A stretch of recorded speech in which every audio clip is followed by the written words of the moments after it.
大家好，今日係2023年6月15日，我係小林，呢度係 Little Forest 係分享之前，請你哋撳下個訂閱掣。如果鍾意我嘅頻道，俾埋個 like 我，分享埋俾你哋嘅朋友，多謝大家支持。今日同大家講下綠茶的功效。綠茶是一種被廣泛認為對健康有益的飲料。該茶蘊含着豐富的抗氧化劑，如茶多酚，可幫助清除自由基，從而減緩以及防止細胞受損。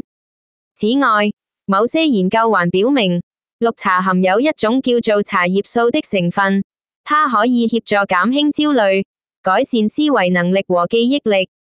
總體而言，綠茶可以作為健康飲品的首選，有助於保護身體免受自由基和其他有害物質對細胞的危害。洋蔥素的功效。洋蔥素是一種類似抗生素的天然化合物，可幫助增強人體免疫系統，以及提供其他健康益處。它被發現可以幫助減緩細菌和真菌感染，同時還可以抑制腫瘤細胞的生長和擴散。此外，洋蔥素還調節身體的脂質代謝和降低膽固醇，這可能有助於減少心血管疾病的風險。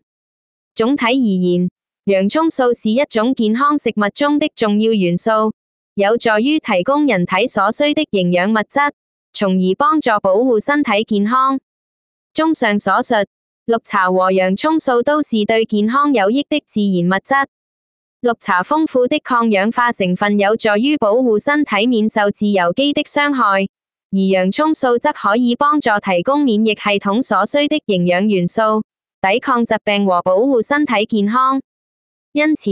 如果你關心自己的健康，建議你添加綠茶和洋蔥素等類型的食物或營養補充品到你的日常飲食中，以幫助提高身體狀況和保持健康。今天我們要介紹如何通過營養補充品來舒緩咳嗽不停的問題。B12或綠茶洋蔥素複方營養產品是一種有效的選擇，尤其對於心血管和腸胃酸倒流等問題也有幫助。B12或綠茶洋蔥素複方營養產品可以增強免疫系統，減輕身體的疲勞感和不適。它們有助於緩解咳嗽不停的問題，並有助於提高身體的抵抗力，以支持整體健康。